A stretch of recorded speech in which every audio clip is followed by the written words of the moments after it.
Good evening, friends. Welcome back to the third session of Hidden Truth for a Healthy Life. Chapter 1 లో మనం chemistry of water మీద నేర్చుకున్నాము. Second chapter లో మనం electrolysis నేర్చుకున్నాము. అయితే ఇంత బేసిక్స్ తర్వాత అయనైజర్ లోపల ఏం జరుగుతుంది, అసలు ఇవన్నీ ఎందుకు రావాల్సి వచ్చింది అనేది మనం థర్డ్ చాప్టర్ లో నేర్చుకుంటున్నాం. Titled living water. ఎందుకు ఆ టైటిల్ పెట్టాను అనేది ఎండ్ ఆఫ్ ద సెషన్ మీరే సమాధానం చెప్పగలరు.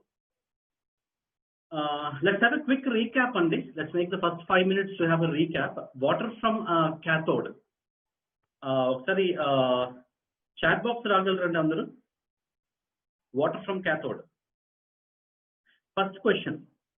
So maximum participation చేయండి ఆ chat లో so that we can interact much today.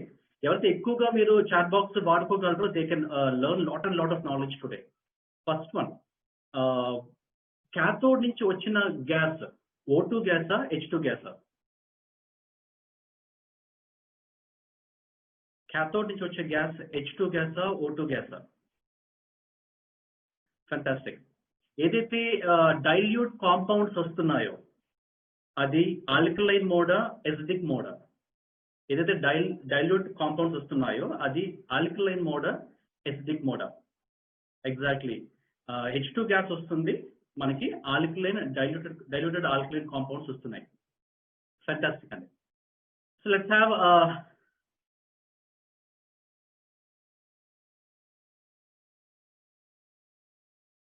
Screen struck అయినట్టుంది. Yeah.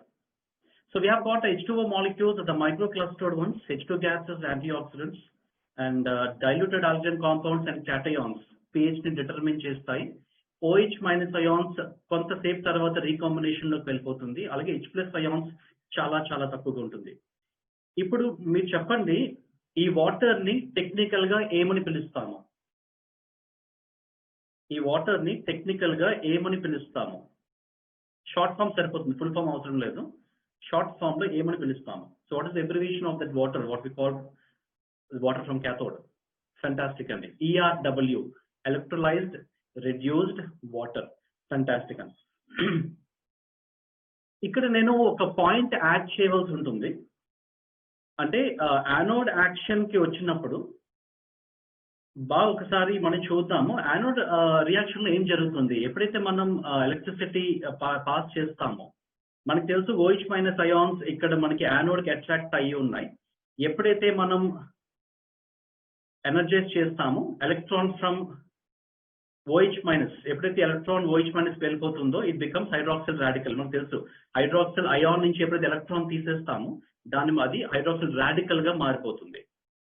Similar way system struck అవుతున్నట్టు ఉంది.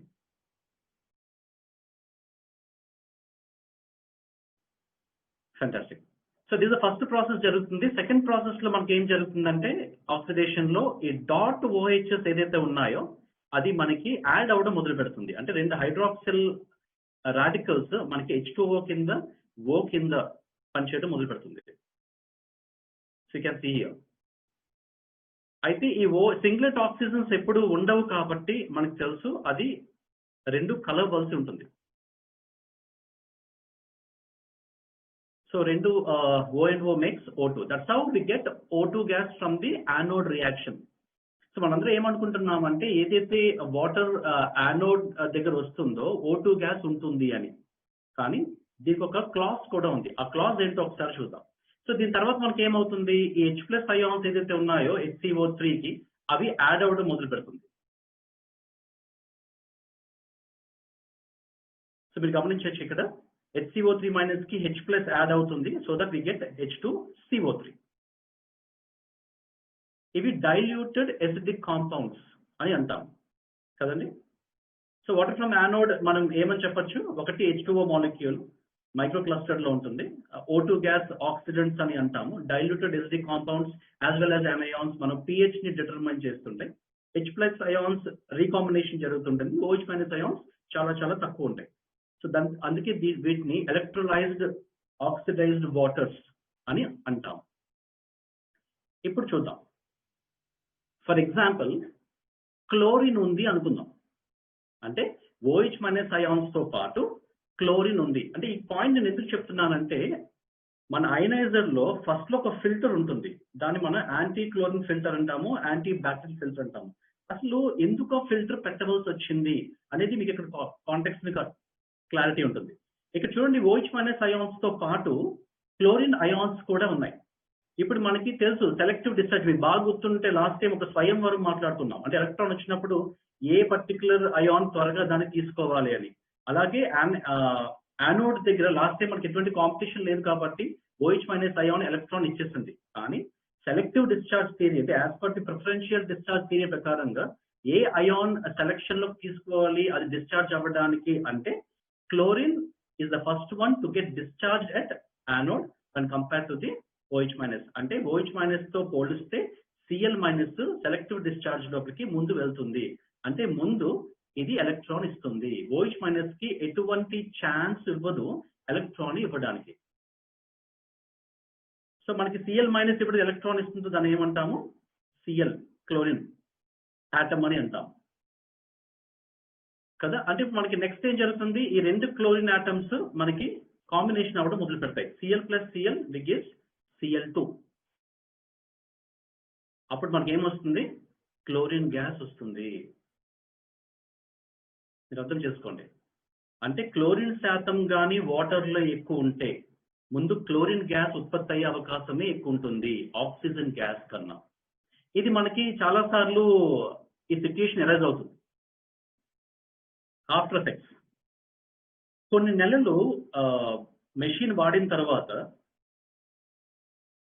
ఈ ప్రాబ్లం కనిపిస్తుంటుంది. అంటే ఒక క్లయింట్ కాల్ చేస్తారు, స్పాన్సర్ కాల్ చేసి అనియా ఇది రీప్లేస్ ఫిల్టర్ అని ఏదో చెప్తుంది కదా, ఏం చేయమంటావు అని. స్పాన్సర్ నాలెడ్జ్ లేకపోతే ఆ స్పాన్సర్ ఎలా మాట్లాడతారో చూడొచ్చు మనం. ఒక పని చేయి, ఒకసారి వెళ్ళు, ఆ పైన బ్లాక్ టాప్ ఏదో ఉంటుంది కదా, ఆ టాప్ తీసేసి నీకు ఒక రీసెట్ బటన్ అని ఒకటి కనబడుతుంది కదా, కనబడుతుందని ఆ రీసెట్ బటన్ ప్రెస్ చేసావు కదా. ఇప్పుడు నీకు రీప్లేస్ ఫిల్టర్ కనబడుతుందా కనబడట్లేదా? కనబడట్లేదు అనియా. అనియా నువ్వు సూపర్ అనియా, చాలా బాగా చెప్పేవనియా అని అందరికి చెప్పడం మొదలు పెడతాడు. కానీ కొన్ని రోజులకి మళ్ళీ ఆ సిచ్యుయేషన్ వస్తుంది. మళ్ళీ ఫోన్ చేస్తాడు స్పాన్సర్ కి, అని రీప్లేస్ ఫిల్టర్ అని చెప్తుంది, ఏం చేయాలి? ఇలా కాదు కానీ ఒక పని చేద్దాం, మనం ఈ పెద్ద ఫిల్టర్ ని తీసేద్దాం, తీసేసి డమ్మి పెట్టేద్దాం, ఇంకేం అంది కదా అని. అయితే ఇప్పుడు మరి ఈ రీసెట్ బటన్ ప్రెస్ చేసామంటావా అంటే ఫ్యాంటాస్టిక్, మంచి ఫాలోవర్, ప్రెస్ చేసే. ఇప్పుడు ఏం చెప్తుంది? రీప్లేస్ ఫిల్టర్ మళ్ళీ పోతుంది. వాడు ఏమనుకుంటున్నాడు? అన్నయ్య నువ్వు దేవుడు అన్నయ్య, నాకు 8,000 రూపీస్ నాకు సేవ్ చేసేవో అనుకుంటాడు. కానీ ఇలా చేయడానికి లేదు.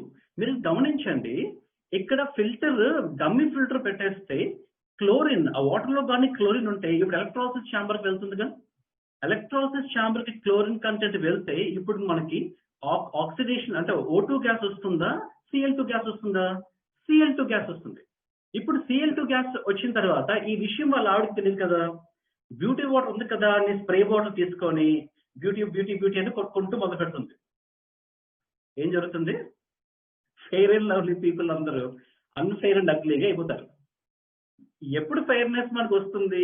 O2 గ్యాస్ ఎప్పుడు స్కిన్ కి ఎక్స్పోజ్ అయితే దాంట్లో ఒక ప్రోటీన్స్ డెవలప్ అవుతాయి కాబట్టి, సో దట్ స్కిన్ హెల్దీగా ఉండడం మొదలు పెడుతూ ఉంటుంది, యంగ్ గా ఉండడం మొదలు పెడుతుంది. క్లోరినేషన్ ఇస్తే ఏమవుతుంది? That does the opposite effect.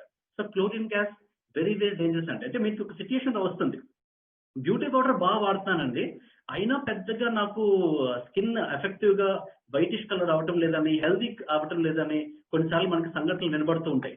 అలాంటి వినబడుతున్నాయంటే అర్థం ఏంటి అంటే ఖచ్చితంగా వాళ్ళు ఎక్కడో ఫిల్టర్ ని రీప్లేస్ చేయలేదు కొత్త వాటితో. So filter is a must అండి. So do the big business, filters కొనుక్కోండి, ఎప్పటికప్పుడు కొత్త ఇన్స్టాల్ చేసుకోండి, హెల్తీగా ఉండండి, బ్యూటిఫుల్ గా ఉండండి.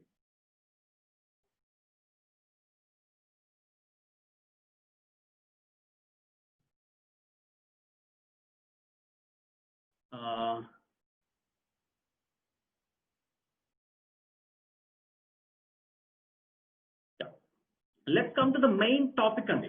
Oxidation reduction potential last time మనం చూసాము రెడాక్స్ కదా. అసలు యాక్చువల్గా రెడాక్స్ అసలు ఏం చెప్తుంది? అంటే ఏదైనా ఎక్కడైనా అసలు ఎలక్ట్రాన్ లాస్ అయితే, ఇందాక ఎలాగైతే క్లోరిన్ ఎలక్ట్రాన్ లాస్ అయ్యిందో దాన్ని మనం ఆక్సిడేషన్ అని, ఎక్కడైతే ఎలక్ట్రాన్స్ గెయిన్ అయ్యిందో అంటే క్యాథోడ్ దగ్గర దాన్ని మనం రిడక్షన్ అని అంటూ ఉంటాం. అంటే వాట్ వి కాల్, దీన్ని మనం గుర్తుపెట్టుకోవచ్చు చాలా సింపుల్ గా, ఆయిల్ రిగ్ అని. జనరల్ మనకి ఆయిల్ భూమిలో తీయాలంటే ఫస్ట్ రిగ్ ఎలాగైతే పెడతాము, సో ఆయిల్ రిగ్ మనం గుర్తుపెట్టుకోగలిగితే oxidation is loss and reduction is gain అని ఒక కెమిస్ట్రీలో ఒక standard thing to be memorised అండి. అసలు ఓఆర్పి ఏం మెజర్ చేస్తుంది అంటే, మనం ప్రోబ్ ముంచిన తర్వాత ఆ ప్రోబ్ ఎలక్ట్రాన్ నెగిటివ్ వాల్యూ ఇవ్వచ్చు, పాజిటివ్ వాల్యూ ఇవ్వచ్చు. ఇక్కడ మనందరం ఏమనుకుంటున్నామంటే నెగిటివ్ వాల్యూ వస్తే ఎలక్ట్రాన్స్ అంటే H2 ఎక్కువ ఉందని, పాజిటివ్ వాల్యూ వస్తే ఆక్సిజన్ గ్యాస్ ఎక్కువ ఉంటుంది అని. ఓఆర్పి ఏం చెప్తుంది అంటే, ఆ సొల్యూషన్ ఏదైతే మనం ముంచామో ఆ సొల్యూషన్ కి కెపాసిటీ ఏంటో చూస్తుంది. కెపాసిటీ అది ఎలక్ట్రాన్స్ ఇచ్చే కెపాసిటీలో సొల్యూషన్ ఉందా, లేదు అంటే ఎలక్ట్రాన్స్ ని తీసుకునే కెపాసిటీలో సొల్యూషన్ ఉందా. అందుకే ఓఆర్పి చాలా క్లియర్ గా డిఫైన్ చేస్తాడు. ఏం చేస్తుంది? It measures the capacity of solution to either release are accept electrons from the chemical reactions. ఇక్కడ మనకి 9.5 pH లో మనం ఇన్సర్ట్ చేసిన తర్వాత మనకి ఎలాంటి వాల్యూస్ కనబడుతూ ఉంటాయి. అక్కడ ఏంటి ఉద్దేశం అంటే, ఆ పర్టికులర్ సొల్యూషన్ కి ఎలక్ట్రాన్స్ ని డొనేట్ చేసే కెపాసిటీ ఉంది. అదే మనం 6 pH లో మనం ఇన్సర్ట్ చేస్తే పాజిటివ్ వాల్యూ వస్తుంది. పాజిటివ్ వాల్యూ అంటే అది యాక్సెప్ట్ చేసే గుణం ఉంటూ ఉంటుంది. సార్ ఇప్పుడు చాట్ బాక్స్ ఓపెన్ చేయండి ఒకసారి. చాట్ బాక్స్ లో నేను అడిగిన క్వశ్చన్ బాగా అర్థం చేసుకోండి. మనం ఎలక్ట్రోడ్ ముంచిన తర్వాత, అయనైజ్ వాటర్ లో ఎలక్ట్రోడ్ ముంచిన తర్వాత నెగిటివ్ వాల్యూ వస్తే అది దేన్ని ఇండికేట్ చేస్తుంది? అది OH మైనస్ దానికి సంబంధించి చెప్తుందా, లేదంటే H2 సంబంధించి చెప్తుందా? క్వశ్చన్ మళ్ళీ రిపీట్ చేస్తానండి, ఆన్సర్ రైట్ అండ్ రాంగ్ అని పర్వాలేదు. H2 ని రిప్రజెంట్ చేస్తుందా, లేదంటే OH మైనస్ ఉంది కదా ఆ మైనస్ ని రిప్రజెంట్ చేస్తుందా? So we have mixed answers, H2, OH minus. చాలా సార్లు ఫస్ట్ టైం మనం ఈ సెషన్ విన్నప్పుడు, డెమో చూసినప్పుడు ఏదైతే ఎలక్ట్రాన్స్ ఈ ప్రోటాన్స్ అన్ని మాట్లాడుతున్నారో, ఆ ఓఆర్పి ఎప్పుడైతే ముంచారో నెగిటివ్ వాల్యూ వస్తుందో అందరికన్నా కామన్ అండర్స్టాండింగ్ ప్రాసెస్ ఏంటి అంటే, ఆ నెగిటివ్ ఎందుకు వస్తుందంటే OH మైనస్ అయాన్స్ ఉన్నాయి కదా అని అర్థం. చాలా మంది ఇక్కడ OH మైనస్ మాట్లాడుతున్నారు. సిమిలర్లీ లైక్ మీ, నేను ఫస్ట్ టైం అదే అనుకున్నాను, కానీ అది OH మైనస్ కాదు, అది H2 గ్యాస్. ఎలాగో అనేది ఒకసారి చూద్దాం. సింపుల్ మ్యాథ్ చూద్దామండి. చాట్ బాక్స్ లోనండి, వెళ్ళిపోవద్దు. సింపుల్ మ్యాథ్ ఏంటంటే,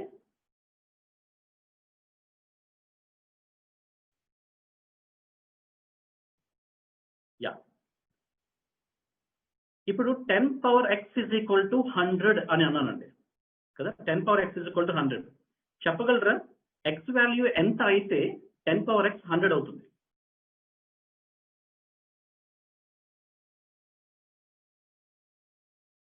అంటే ఎన్నిసార్లు 10 మల్టిప్లికేషన్స్ తనకు తానుగా జరిగితే మనకి 100 వస్తుంది. ఇది మనకు తెలుసు, సింపుల్ మ్యాథ్ కదా. 10 power x is equal to 100 అంటే x is equal to 2. అయితే లాగరిథం ఏం చెప్తుంది అంటే, the power to which a base must be raised to produce a given number. అంటే ఇక్కడ నేను x ని, ఈ పవర్ ని ఎంతకు రైజ్ చేస్తే ఈ 10 100 కి వెళ్తుంది. సార్ మళ్ళీ చెప్తున్నాను, లాగరిథం అంటే నేను x వాల్యూ ఎంత పెడితే, ఎంత పవర్ ని 10 ని రైజ్ చేస్తే ఆ 10 100 అవుతుంది. అంటే 2 అంటే లాగ్ ఆఫ్ 100 ఎంత చెప్పొచ్చు మనం?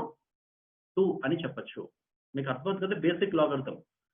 అయితే లాగ్ 100/10 తీసుకుందాం. 100/10 అంటే ఎంతండి? 10 కదా. అంటే లాగ్ 10 అంటే 10 power 1 కూడా 10 అంటే 10 power 1 అంటే అక్కడ పవర్ ఎంత ఉంది? 1 ఉంది. అందుకే లాగరిథం ఆఫ్ 100/10 మనం ఏమన్నాము? +1 అని అన్నాము.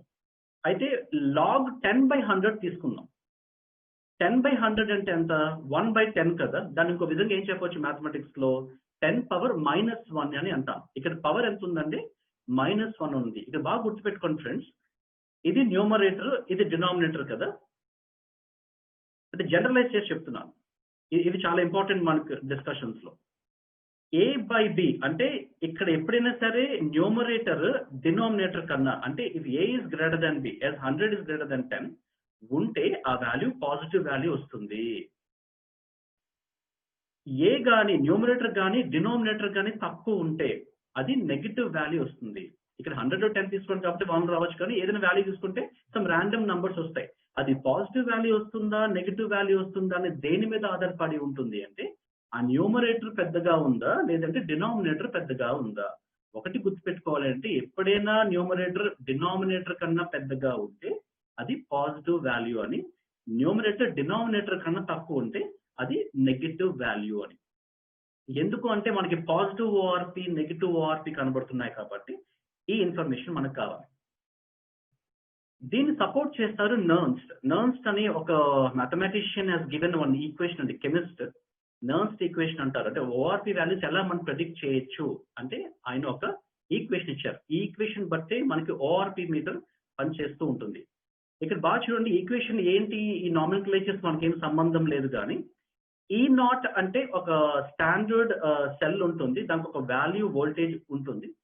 N అంటే number of electrons, log H2/H+. ఇక్కడ బాగా చూస్తే H2 and H+ are redox couples. అంటే మనకి క్యాథోడ్ లో H+ ఏం చేసింది, ఎలక్ట్రాన్స్ ని తీసుకొని H2 అయింది కదా. అంటే ఎలక్ట్రాన్ తీసుకొని H2 అయింది కాబట్టి ఇప్పుడు ఎలక్ట్రాన్స్ ని ఎన్ని డొనేట్ చేయగలదు ఆ H2. అందుకే దీన్ని మనం H2/H+ రెడాక్స్ కపుల్ అని అన్నాం. ఇక్కడ నా ఐడియా ఏంటి అంటే ఇప్పుడు మనం ఓఆర్పి మీటర్ మన సొల్యూషన్ లో ముంచుదాం 9.5 లో. ఓఆర్పి మీటర్ ఏం చెప్తుంది అంటే H2 ఎంత ఉంది, H+ ఎంత ఉంది, ఆ రిలేటివ్ కాన్సన్ట్రేషన్ చెప్తుంది.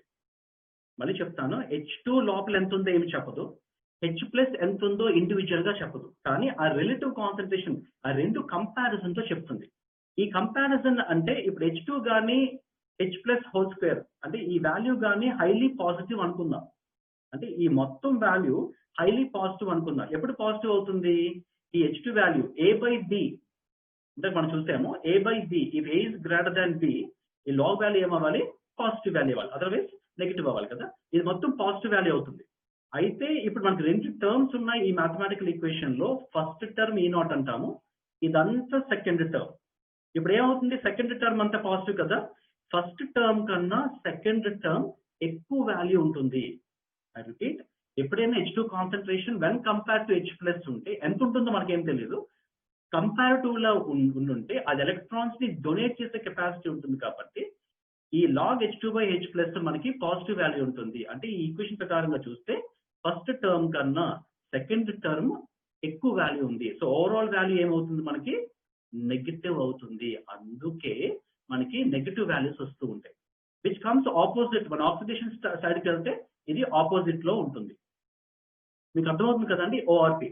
అయితే మనకు అర్థం చేసుకోవాల్సిన విషయం ఏంటంటే ఓఆర్పి ఈ మీటర్ చూస్తే ఇందాక మనం E0 వాల్యూ తీసుకున్నాం కదా, ఆ E0 అనేది ఈ ఎలక్ట్రోడ్, అంటే రెండు ఎలక్ట్రోడ్స్ ఉంటాయి మన ఓఆర్పి మీటర్ లో. ఈ విషయం మనకు అర్థం అవ్వాలి. ఆ ఒకటి స్టాండర్డ్ ఎలక్ట్రోడ్ ఉంటుంది స్టాండర్డ్ కండిషన్స్ లో, ఇంకొకటి మనం వాడే ఈ ప్రోబ్ ఉంటుంది. ఈ ప్రోబ్ ని మీరు చూస్తే ఎడ్జ్ లో మనకి మన ఐరన్ కలర్డ్ గా కనబడుతుంది సెన్సర్. ఆ sensor is made of platinum. మళ్ళీ చెప్తున్నానండి, ఇక్కడ సెన్సర్ ఏదైతే మనకి ఐరన్ కలర్డ్ గా కనబడుతుందో అది మేడ్ ఆఫ్ ప్లాటినం.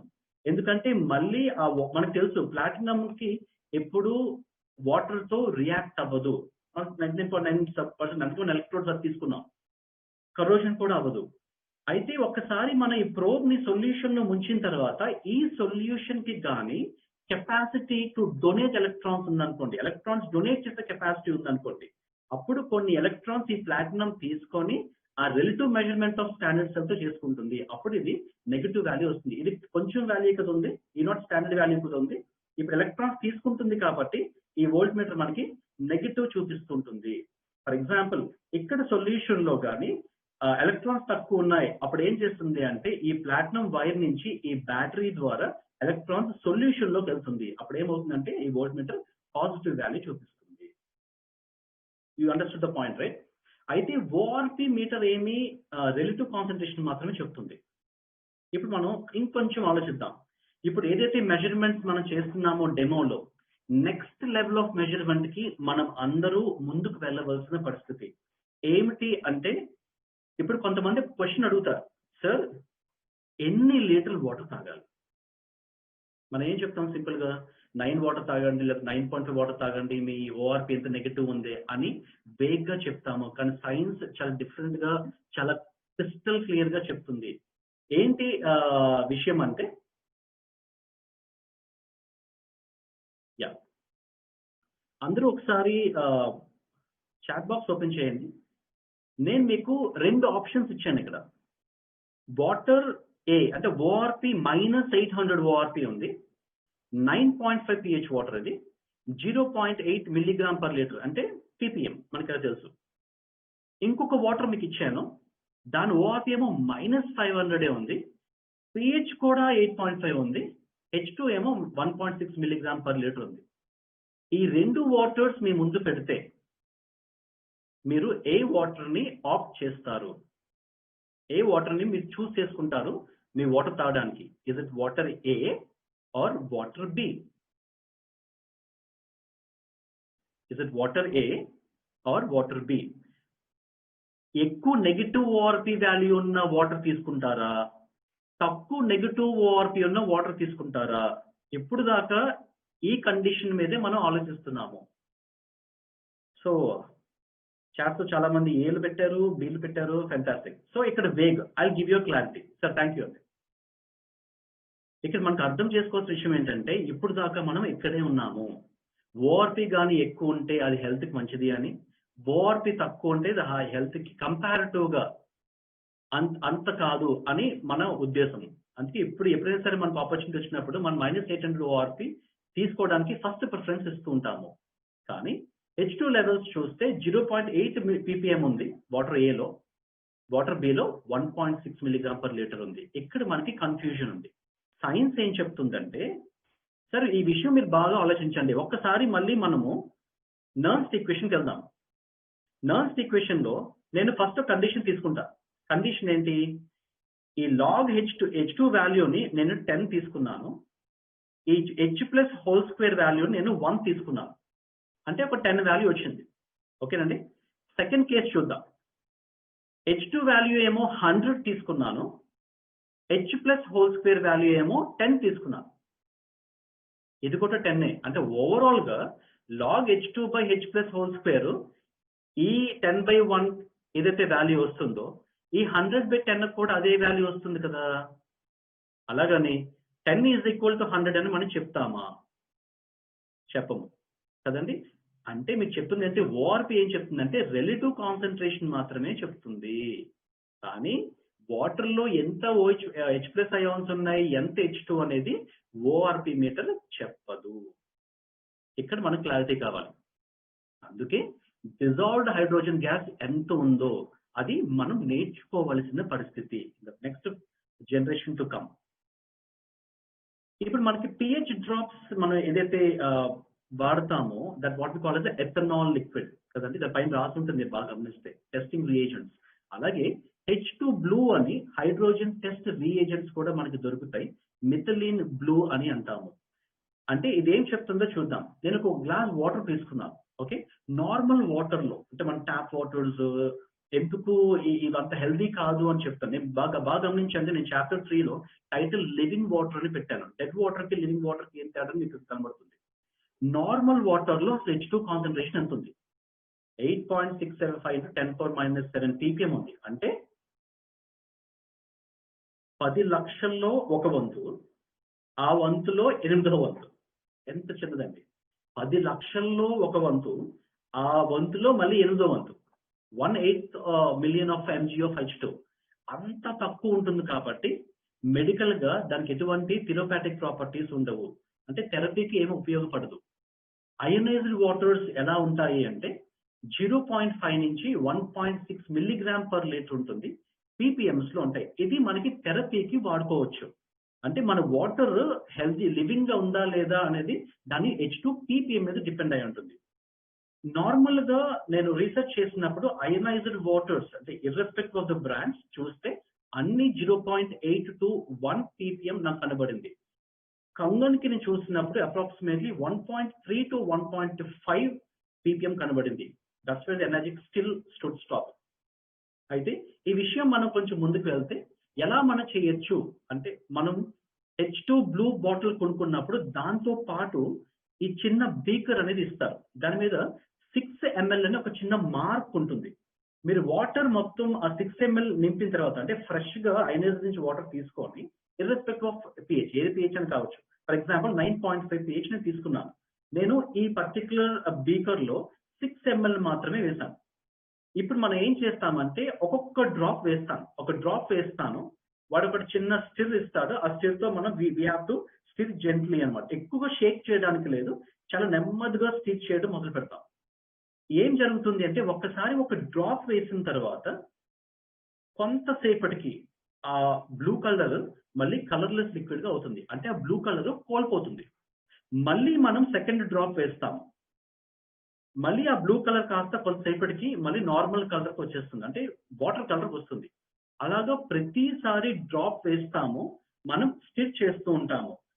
మన పాయింట్ ఏంటంటే ఎన్ని డ్రాప్స్ అయిన తర్వాత అది బ్లూ కలర్ నుంచి నార్మల్ వాటర్ కలర్ కి వెళ్ళిపోవటం లేదు. అంటే బ్లూ కలర్ ఇంకా ఉండిపోవాలి. మీరు ఎంత స్టిర్ చేసినా ఒక పాయింట్ లో బ్లూ కలర్ ఉండిపోతుంది. మనం కౌంట్ చేయవలసింది ఏంటంటే ఎన్ని డ్రాప్స్ నేను వేశాను.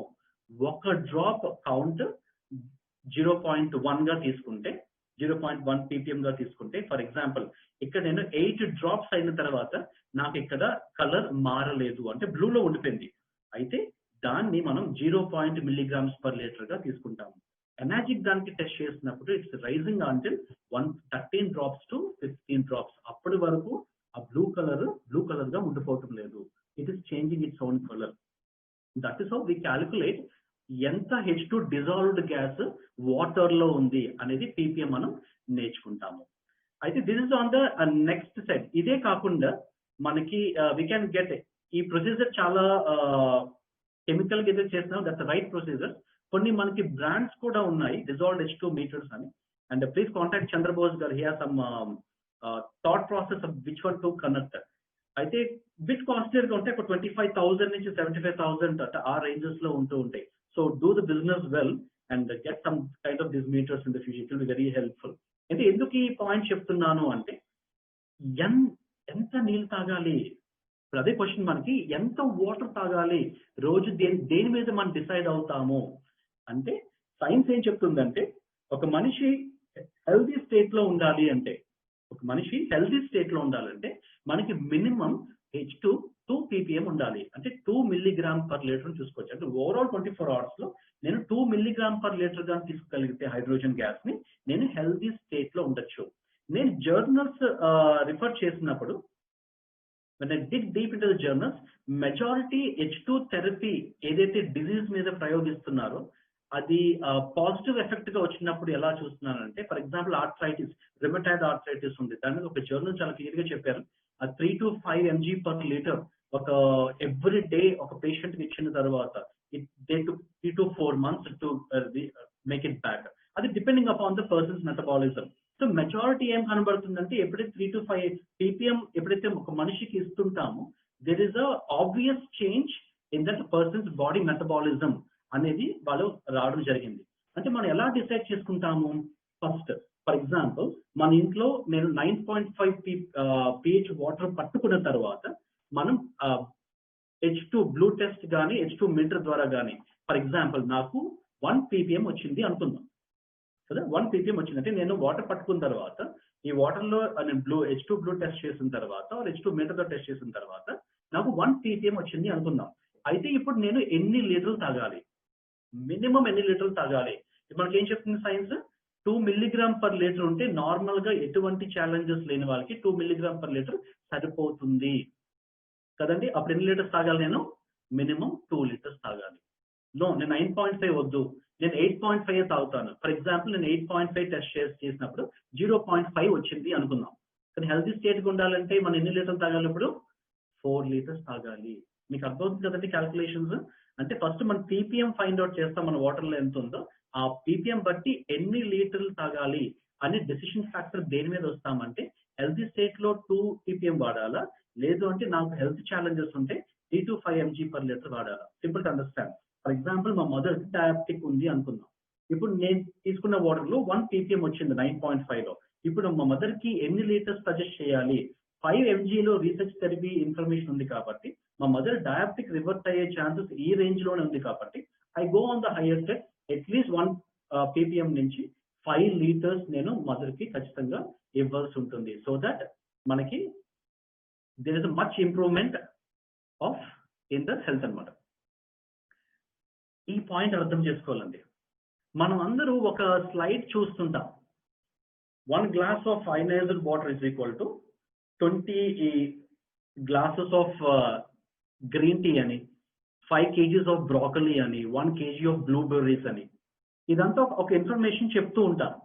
అయితే ఇన్ఫర్మేషన్ చెప్పినప్పుడు అది ఎంతవరకు సైంటిఫిక్ ఎవిడెన్స్ ఉంటుందో నాకైతే తెలియదు, కానీ I never use that slide because if any expert points me have to justify it. A point మనం అందరూ జస్టిఫై చేయొచ్చు అంటే ఇది బాగా గమనించండి. 100 మిల్లీగ్రాములు విటమిన్ సి తీసుకున్నాను అనుకోండి, water might be the source. కొన్ని వైటమిన్ సి మనం సిట్రస్ ఫ్రూట్స్, ఆరెంజ్ జ్యూసే అనుకుందాం. 100 మిల్లీగ్రామ్స్ వైటమిన్ సి తీసుకుంటే నా బాడీకి 0.57 మిల్లీమోల్స్ వెళ్తుంది.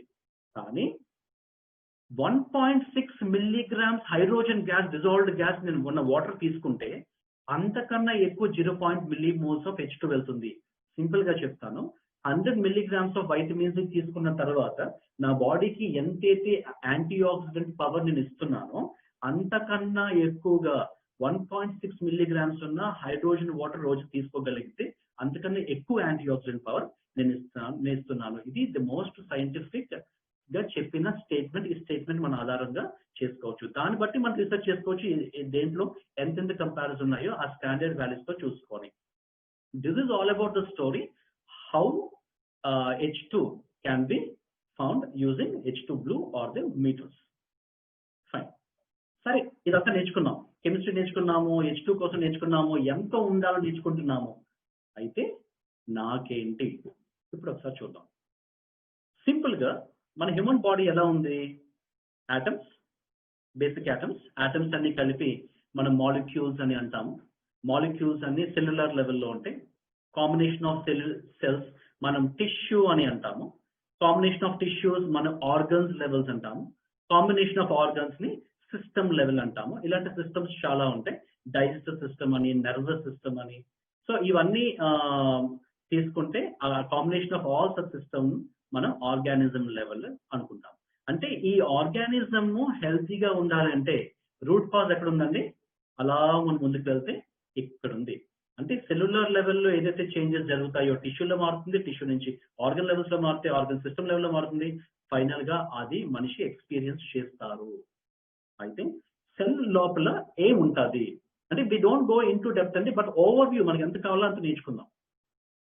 సెల్ పైన ఒక మెంబ్రెయిన్ ఉంటుంది. మనకి కనుక స్కిన్ పైన ఒక లేయర్ ఉంటుందో సెల్ కి ఒక మెంబ్రెయిన్ ఉంటుంది.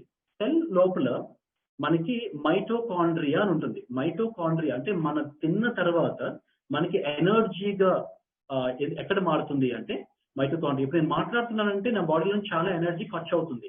ఆ ఎనర్జీ ఎక్కడ ప్రొడ్యూస్ అవుతుంది? మైటోకాండ్రియాలో ప్రొడ్యూస్ అవుతుంది. అలాగే దాంట్లో మనకి న్యూక్లియస్ ఉంటుంది. ఈ న్యూక్లియస్ లోనే డిఎన్ఏ అంటుంటుంది. అంటే మనకి చూడండి చెప్తుంటారు, చూడండి నా వారసుడు, నా అంటే ఎలా చెప్తాం మా వారసుడు అని అంటే ఎక్కడో డిఎన్ఏ జీన్స్ డిఎన్ఏ ఇన్ఫర్మేషన్ ఏదైతే స్టోర్ అయ్యిందో అది ట్రాన్స్ఫర్ అయ్యింది. ఓకే, అండ్ మిగతావి చాలా ఉంటాయి. లైసోజోమ్స్ అని, రైబోజోమ్స్ అని, గోల్గి ఆపరేటర్స్ అని, ఇవన్నీ చాలా ఆర్గనల్స్ ఉంటాయి. అయితే మనకు కావాల్సిన ఇన్ఫర్మేషన్ అంటే ఒక సెల్లో మైటోకాండ్రియా ఒకటే ఉంటుందా ఎక్కువ ఉంటుందా అనే కాంటెక్స్ట్ వస్తే ఒక్కొక్క ఆర్గన్ తో ఒక్కొక్కలా ఉంటుంది. ఫర్ ఎగ్జాంపుల్ మనకి హార్ట్ బేసిక్ ఫంక్షన్ ఏంటి? మన బ్లడ్ ని పంప్ చేయడం కదా. బ్లడ్ ని పంప్ చేసిందంటే heart needs lot of energy. అందుకే హార్ట్ లో దాని సెల్స్ మనం చూస్తే ప్రతి సెల్ లోని ఆల్మోస్ట్ 5000 మీకు మైటోకాండ్రియాస్ కనబడుతుంటాయి. అంత ఎనర్జీని సప్లై చేస్తూ ఉంటుంది. సిమిలర్లీ మినిమం 2-3 దగ్గర నుంచి మీకు థౌజండ్స్ ఆఫ్ మనకి మైటోకాండ్రియాస్ మనకి సెల్స్ ఉంటాయి. Different cells have different particular, అంటే బేసిక్ ఆర్గనల్స్ అని ఎలాగే ఉంటాయి, the number differs depending upon the purpose of doing it. ఇక్కడే ద మోస్ట్ ఇంపార్టెంట్ సబ్జెక్ట్. నేను డాక్టర్స్ చెప్తున్న చాలా కాంటెక్స్ట్, ఆ టెర్మినాలజీస్ అన్ని ఈ పర్టికులర్ డయాగ్రామ్ కి సంబంధించినవే. ఇప్పుడు చూడండి, మనం తిన్న తర్వాత న్యూట్రియంట్స్ బాడీలో అబ్జార్ప్షన్ జరుగుతూ ఉంటుంది. అంటే సెల్ లోపలికి ఎంటర్ అయిన తర్వాత మైటోకాండ్రియా లోపలికి మన తిన్న న్యూట్రిషన్ అంతా వెళ్ళడం మొదలు పెడుతుంది. ఆ న్యూట్రిషన్ బర్న్ అవ్వాలి కాబట్టి మనం ఆక్సిజన్ వెళ్ళవలసి ఉంటుంది. ఆక్సిజన్ అంటే ఇక్కడ ఏంటంటే O2, ఏదైతే లంగ్స్ ద్వారా వెళ్తుందో బ్లడ్ స్ట్రీమ్ కి, ఆ బ్లడ్ స్ట్రీమ్ నుంచి మైటోకాండ్రియాకి వెళ్ళే లెవెల్ చెప్తున్నాను. దాంతో పాటు ఈ న్యూట్రియంట్స్ తీసుకెళ్లే కెపాసిటీ బ్లడ్ కు ఉండదు. బ్లడ్ లో ఉన్న ప్లాస్మాలో ఉన్న వాటర్ మాత్రమే తీసుకెళ్ళాలి. అంటే ఇప్పుడు మనకి మైటోకాండ్రియా లోపలికి ఏం వెళ్తున్నాయి అంటే న్యూట్రిషన్ వెళ్తుంది, వాటర్ వెళ్తుంది, ఆక్సిజన్ వెళ్తుంది. ఇక్కడ మైటోకాండ్రియా ప్రాసెస్ చేసుకున్న తర్వాత దీన్ని సెల్యులార్ రెస్పిరేషన్ అంటాము. అంటే ఒక మెటబాలిజం, ఒక ఫంక్షన్ అవుతూ ఉంటుంది. ఆ సెల్యులార్ రెస్పిరేషన్ లో మనకి ఏం జరుగుతుంది అంటే, ఒకటి మనకి వేస్ట్, ఇప్పుడు గాలి పీల్చుకున్న తర్వాత మళ్ళీ మనం కార్బన్ డైఆక్సైడ్ వదులుతున్నాం కదా, ఆ కార్బన్ డైఆక్సైడ్ బయటకు వస్తుంది మైటోకాండ్రియా నుంచి. అలాగే కొంత మెటబాలిక్ వేస్ట్ అనేది వస్తుంది. తీసుకున్న న్యూట్రియంట్స్ అంతా ఎనర్జీగా మారుతుంది. దీన్ని మనం బయాలజికల్ గా ఏటీపీ అని అంటారు. అంటే ఎడినోసిన్ ట్రైఫాస్ఫేట్ అని అంటాము. ఏటీపీ అని చాలాసార్లు వర్డ్ వాడుతున్నామంటే ఇది మన ఎనర్జీ మాలిక్యూల్స్ అని అర్థము. దీంతో పాటు కొన్ని ఫ్రీ రాడికల్స్ వస్తుంటాయి. మన బాధ అంటే ఏంటంటే ఈ ఫ్రీ రాడికల్స్ ని ఎలా కంట్రోల్ చేయాలని ఒకసారి దానికోసం డెప్త్ గా మాట్లాడతాం. అసలు ఫ్రీ రాడికల్స్ ఏ డిజీజ్ కి చూసినా మన ఫ్రీ రాడికల్స్ తోనే మాట్లాడుతుంటారు.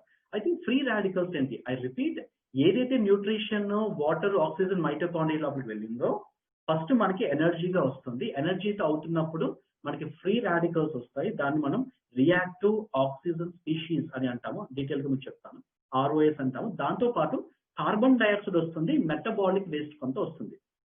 Let's concentrate on the free radicals. ఇక్కడ యాంటీ ఆక్సిడెంట్స్ టాపిక్ మాట్లాడతారు, ఇక్కడ మనకి pH అండ్ మైక్రో క్లస్టర్స్ మాట్లాడుతూ ఉంటారు. ఈ టాపిక్ ఒకసారి చూద్దాం. అసలు చాలా సార్లు వాడే వర్డ్ ఏంటి? అందరూ ఒకసారి చాట్ బాక్స్ ఓపెన్ చేయండి. క్వశ్చన్ బాగా అర్థం చేసుకోండి ఏం అడుగుతున్నాను. ఫ్రీ రాడికల్స్, ఈ ఫ్రీ రాడికల్స్ అన్ని వేళలా మంచి పనే చేస్తుందా? First point.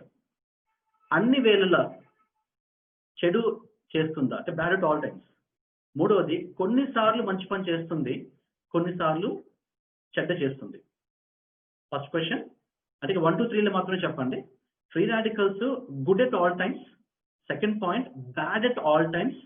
థర్డ్ వన్, కొన్నిసార్లు గుడ్, కొన్నిసార్లు బ్యాడ్.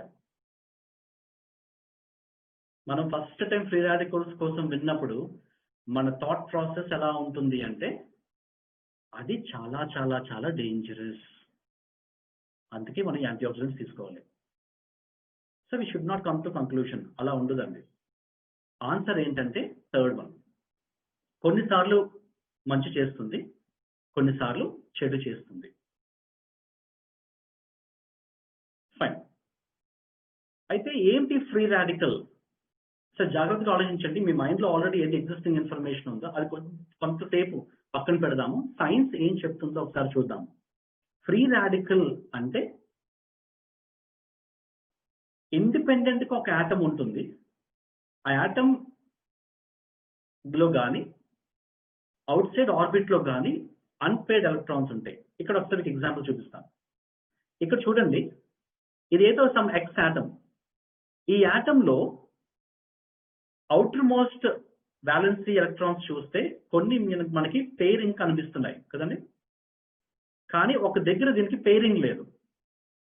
ఇది సింగిల్ గానే ఇండిపెండెంట్ గానే ఉంది. దీనికి, ఈ యాటమ్ కి దీనికి పేరింగ్ లేదు. సో అన్పేర్డ్ ఎలక్ట్రాన్స్ ఉన్నాయి కాబట్టి ఆ అటామిక్ ఆర్బిటల్ లో దీన్ని ఫ్రీ రాడికల్ అంటారు. ఒకసారి మన స్టేట్మెంట్ చూడటం బాగా గుర్తుపెట్టుకోండి. Free radical can be defined as a molecular species. అది ఏదైనా కావచ్చు, అది ఆక్సిజన్, నైట్రోజన్ ఏదైనా కావచ్చు. capable of independent existence that contains an unpaired electron in an atomic orbital. అయితే హెల్దీ యాటమ్ ఎలా ఉంటుంది? అన్ని మనకి పేరింగ్ లో ఉంటుంది.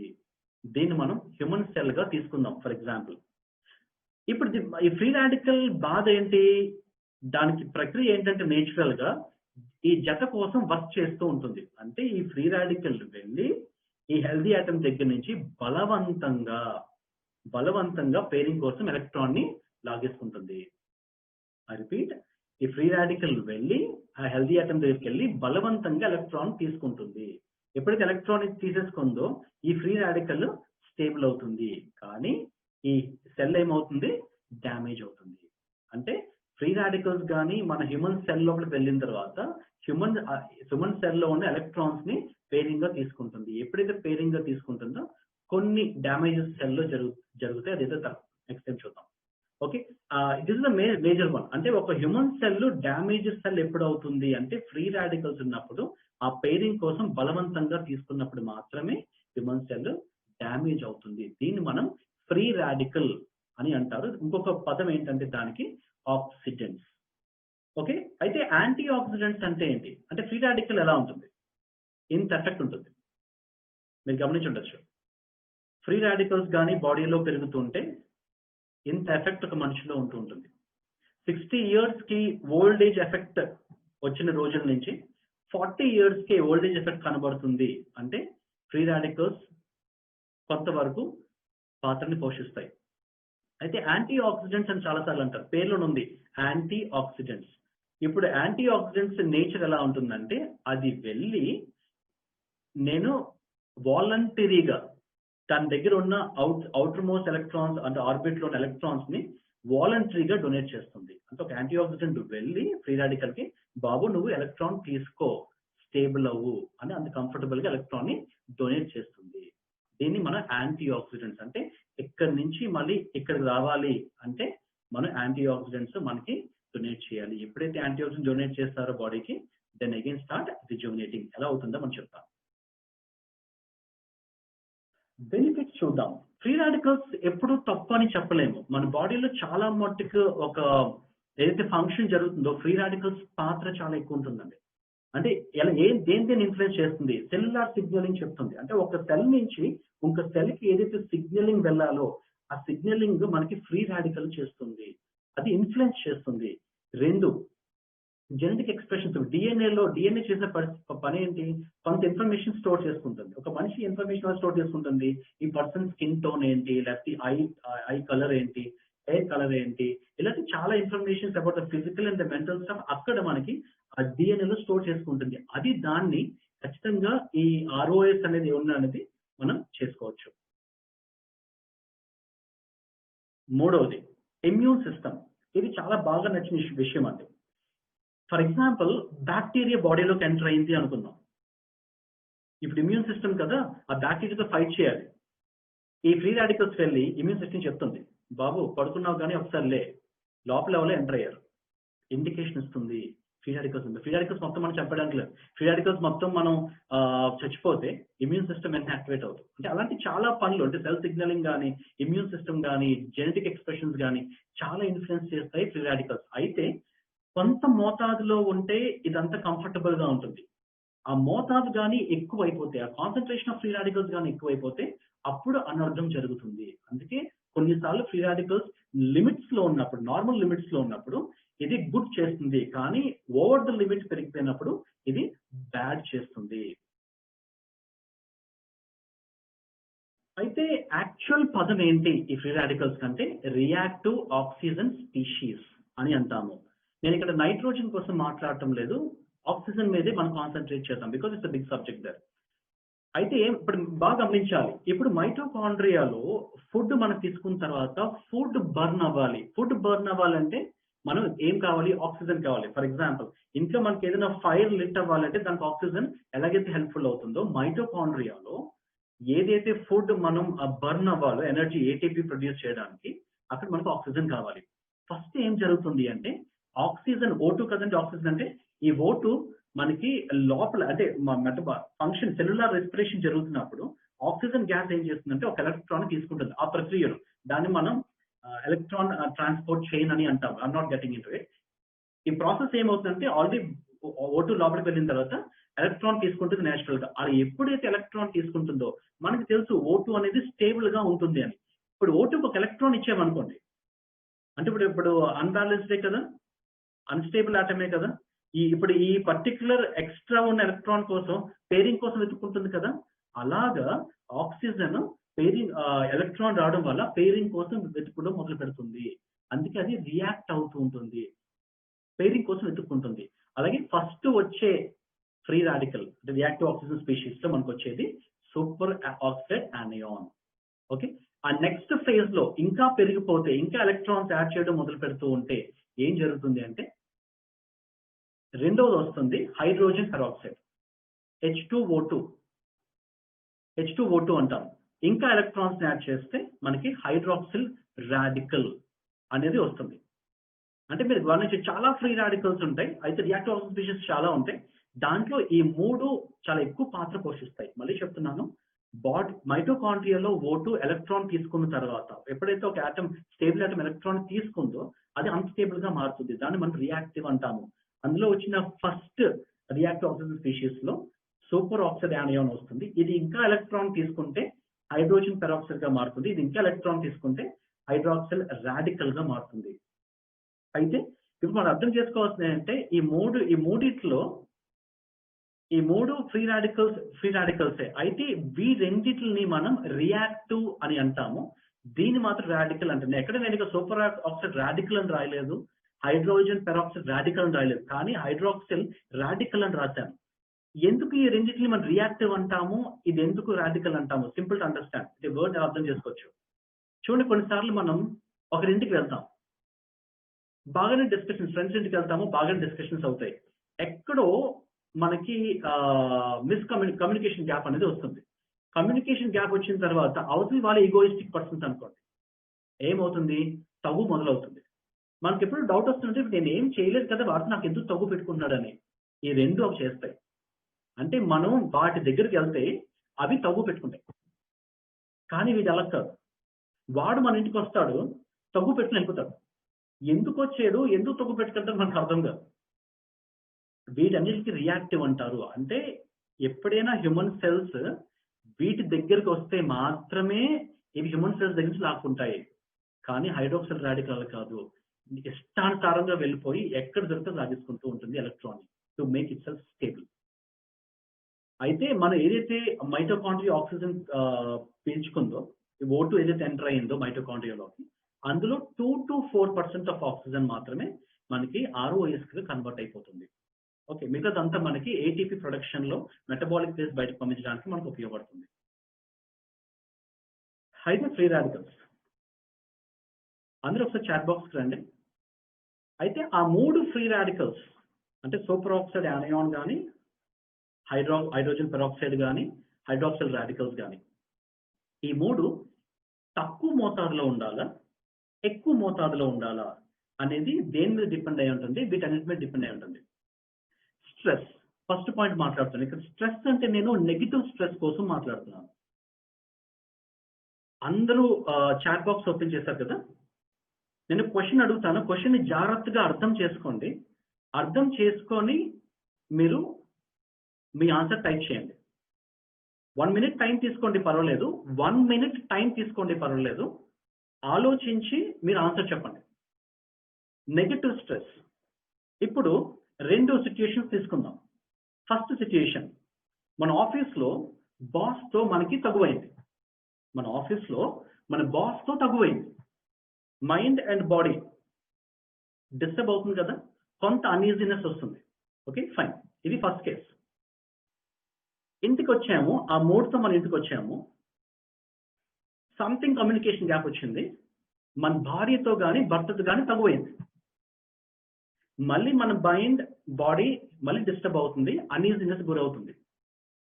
అయితే ఈ 2 కేసెస్లో, అంటే ఫస్ట్ది ప్రొఫెషనల్ లైఫ్లో డిస్టర్బెన్స్ వచ్చేయడం వల్ల కొంత అన్ఈజీనెస్ వచ్చింది. సెకండ్ది పర్సనల్ లైఫ్లో మన భార్యతో కానీ భర్తతో కానీ తగువ అవడం వల్ల కొంత అన్ఈజీనెస్ వచ్చింది. ఈ రెండిట్లో పర్సనల్ లైఫా ప్రొఫెషనల్ లైఫ్లా, ఏ లైఫ్లో వచ్చిన డిస్టర్బెన్స్ మనం మైండ్ అండ్ బాడీని ఎక్కువ డ్యామేజ్ చేస్తాయి? ఏది ఎక్కువ ఎఫెక్ట్ ఉంటుంది? బాస్తో తగ్గు పెట్టుకున్నప్పుడు వచ్చే ఎఫెక్ట్ ఎక్కువ ఉంటుందా ప్రొఫెషనల్ లైఫ్లో? భార్యతో తగ్గు పెట్టుకున్నప్పుడు ఎక్కువ ఎఫెక్ట్ ఉంటుందా? చూడండి, నేను ఇంకా 1 minute టైం తీసుకొని ఆలోచించి చెప్పండి అంటే ఎంతమంది పర్సనల్ లైఫ్ లో మాట్లాడుతున్నారు చూడండి అక్కడ. చూడండి ఎంత లైవ్ టెస్టిమోనియల్స్, భార్య బాధితుల సంఘం సభ్యులు అందరూ ఇక్కడే ఉన్నారు. ఎక్స్పీరియన్స్ కదా. ఖచ్చితం అండి. ఇక్కడ పర్సనల్ లైఫ్ లో ఎందుకు అంత ఎక్కువగా మనకు అనీజినెస్ వస్తుంది అంటే డిపెండ్స్, అక్కడ ఎమోషన్ కనెక్ట్ ఉంది కాబట్టి. ప్రొఫెషనల్ లైఫ్ లో కన్నా పర్సనల్ లైఫ్ లో ఎక్కువ ఎమోషన్ కనెక్ట్ ఉంటుంది కాబట్టి సైన్స్ ఏం చెప్తుందంటే ఎక్కడైతే ఎమోషన్ కనెక్ట్ ఉందో, ఎక్కడైతే డిస్టర్బెన్స్ వస్తుందో అక్కడ మనకి అనీజినెస్ స్టార్ట్ అవుతుంది, మైండ్ అండ్ బాడీ. ఇక్కడ మనకు తెలుస్తుంటుంది. ఫర్ ఎగ్జాంపుల్, మన భార్యతో ఎక్కడ కమ్యూనికేషన్ గ్యాప్, ఫైర్ అంటుకుంటుంది, అది అబౌట్ టు ఎక్స్ప్లోడ్ అని తెలుస్తుంది. అంటే అందరూ ఎక్స్పీరియన్స్ కదండి, ఈ టైంలో తెలిసిపోయి ఉంటుంది ఎక్కడ ఎక్స్ప్లోడ్ అవుతుందో. మనం గుర్తుపెట్టుకోవాల్సిన విషయం ఏంటంటే ఇప్పుడు కానీ మనం రియాక్ట్ అయిపోతే, మీ మిస్సెస్ రాడికల్ అవుతుంది కదా అని మనం రియాక్ట్ అవ్వడం మొదలు పెడితే మన బాడీలో విపరీతమైన ఫ్రీ రాడికల్స్ పెరిగిపోతాయి. మీరు ఫ్రీ రాడికల్స్ ఎక్కువ పెరిగిపోతున్నాయా, మీ యవ్వనాన్ని కోల్పోతారు. You becoming old age and త్వరగా లైఫ్ స్పాన్ కూడా తగ్గిపోతుంది. ఎక్కడైనా అలాంటి స్థితి వస్తే దేవుడు కూడా కాపాడలేడు, బికాస్ దేవుడికి వైఫ్ ఉన్నారు, లైఫ్ ఉంది. సో మనకు కంట్రోల్ చేసుకోవాల్సిన విషయం ఏంటంటే ఫ్రీ రాడికల్స్ తగ్గించుకోవాలి. అలాంటి సిచ్యువేషన్ ఎక్కడైనా వస్తే సింపుల్ గా అంతేగా అనుకుని వెళ్ళడం సబబు. కాబట్టి ఫ్రీ రాడికల్స్ వచ్చే ఎలాంటి స్ట్రెస్ఫుల్ సిచ్యువేషన్స్ అయినా మనం హ్యాండిల్ చేసుకోవాల్సిన పరిస్థితి. ఎగ్జాక్ట్లీ. ఇప్పుడు అదే మీకు బాస్ తో ఎక్కువ ఎమోషనల్ కనెక్టివిటీ ఉంది అనుకోండి, అక్కడ ప్రొఫెషనల్ లైఫ్ లో మీకు ఎక్కువ రావడం మొదలు పెడుతుంది. అంటే ఇమోషనల్ కనెక్టివిటీ దేనికి ఉన్నది అనేది question. Majority of the people do have a personal connectivity కాబట్టి they are stead second one as a personal life. అంటే బాడీ ఏదైతే ఆ 3 ఫ్రీ రాడికల్స్ ని ఉత్పత్తి చేసుకుంటుందో అది ఎక్కువ అవుతాయి తక్కువ అవుతాయి అని దేని మీద ఆధారపడి ఉంటుందంటే ఇవన్నీ అవుట్ సైడ్ ఎఫెక్ట్ ఉంటాయి. అంటే ఫర్ ఎగ్జాంపుల్ సిగరెట్ స్మోకింగ్ కానీ, మన వాడే మెడిసిన్స్ కానీ, అవుట్ సైడ్ నుంచి వచ్చిన వైరస్ బ్యాక్టీరియాస్ కానీ, ఈఎంఎఫ్ మనం ఇప్పుడు వైఫై వాడుతున్నాం కదా, ఆ వైఫైస్ కానీ, ఆల్కహాల్ కన్సంప్షన్స్ కానీ, మన ఇంట్లో వాడుతున్న లైజాల్స్, డెటాల్స్, ఇవన్నీ హౌస్ హోల్డ్ కెమికల్స్ కానీ, కొంతమంది చూడండి జిమ్ వెళ్ళిపోయి విపరీతంగా ఎక్సర్సైజ్ చేసేస్తుంటారు, అలా కానీ. మోల్డ్ అంటే మనకి ఫంగస్ కానీ బ్యాక్టీరియా అలా పట్టిన ఫుడ్ మనం తీసుకుంటే మోల్డ్ కానీ. సో రేడియేషన్ ఎఫెక్ట్స్ అంటే మనం చూడొచ్చు. ఫర్ ఎగ్జాంపుల్ నేను ఎక్స్రే ముందు నించున్నాను అనుకోండి, కొంత రేడియేషన్ ఎఫెక్ట్ ఉంటుంది. ఓకే, ఈసీజీ కొంత కైండ్ ఆఫ్ ఎనీ ఎక్కడైతే ఎస్పెషల్లీ రీసెర్చ్ ల్యాబొరేటరీస్ లో జరుగుతుంటే అని రేడియేషన్ ఎఫెక్ట్స్ ఉంటూ ఉంటాయి. మన పొల్యూషన్ అట్మాస్ఫియర్స్ లో ఉన్న processed foods, especially baked items ఎక్కువ తీసుకున్నా, సరిగ్గా పడుకోకపోయినా, ఏదైతే ఆ 10 to 4 నైట్ 10 o'clock to 4 ఆ పర్టికులర్ టైం ని పాటించకుండా స్లీప్ కానీ ఉంటున్నా, ఇన్సోమ్నియా ఇలాంటి ప్రాబ్లమ్స్ ఉన్నా, బయట నుంచి ఏదైనా టాక్సిన్స్ ఎంటర్ అవుతున్నా, యూవీ రేస్ ఎక్సెసివ్ టైం మనం అంటే సన్ లైట్ లో ఎక్కువ సేపు ఉండిపోతున్నా, యూవీ రేస్ ఉన్నా, ఇవన్నీ ఏం చేస్తాయంటే మన ఫ్రీ రాడికల్స్ ఉత్పత్తిని పెంచేస్తూ ఉంటాయి. ఇక్కడ మనం అర్థం చేసుకోవాల్సిన విషయం ఏంటంటే ఫ్రీ రాడికల్స్ ఇలా పెరిగిపోతే మనం ఏం చేయాలి కదా. ఇప్పుడు అందరికీ చాలా డౌట్ వస్తుంది. ఫ్రీ రాడికల్స్ పెరిగిపోతే ఏమవుతుందంటే ఇదే మీకు సెల్ చూపించాను, ఆ సెల్ పైన ఉన్న మెంబ్రెయిన్ ని డ్యామేజ్ చేస్తుంది, సెల్ లోపల ఉన్న ప్రోటీన్స్ ని నంబర్ ని తగ్గిస్తుంది, డ్యామేజ్ చేస్తుంది. అన్నిటికన్నా ముఖ్యం ఏంటి అంటే డిఎన్ఏ. మీరు బాగా గమనిస్తే డిఎన్ఏ ఈ కైండ్ ఆఫ్ మీరు పిక్చర్స్ చూస్తుంటారు, స్ట్రాండ్స్ ఉంటూ ఉంటాయి. అదేం చేస్తుందంటే ఆ స్ట్రాండ్ ని కట్ చేస్తుంది. ఎస్పెషల్లీ ఫ్రీ రాడికల్ ఏం చేస్తుంది, ఆ స్ట్రాండ్స్ ని కట్ చేస్తుంది. అయితే మనం మాలిక్యులర్ లెవెల్ ఆఫ్ బయాలజీకి వెళ్తే ఈ స్ట్రాండ్స్ మళ్ళీ అది రీజనరేట్ చేసుకుంటే రిపేర్ చేసుకుంటూ ఉంటుంది. ఈ రిపేర్ బాగా చేసుకుంటే పర్వాలేదు, ఎందుకంటే ప్రతి డిఎన్ఏ మళ్ళీ రీప్రొడ్యూస్ అవుతుంది కాబట్టి, బికాస్ సెల్ చచ్చిపోతుంది, కొత్త సెల్ వస్తుంది కాబట్టి ఇన్ఫర్మేషన్ కరెక్ట్ గా వెళ్ళాలి డిఎన్ఏ. ఇప్పుడు ఈ పర్టికులర్ డిఎన్ఏ స్ట్రాండ్ సరిగ్గా రిపేర్ అవ్వలేదు అనుకోండి, నెక్స్ట్ రీజనరేట్ అవ్వకుండా డీజనరేట్ అవుతుంటుంది.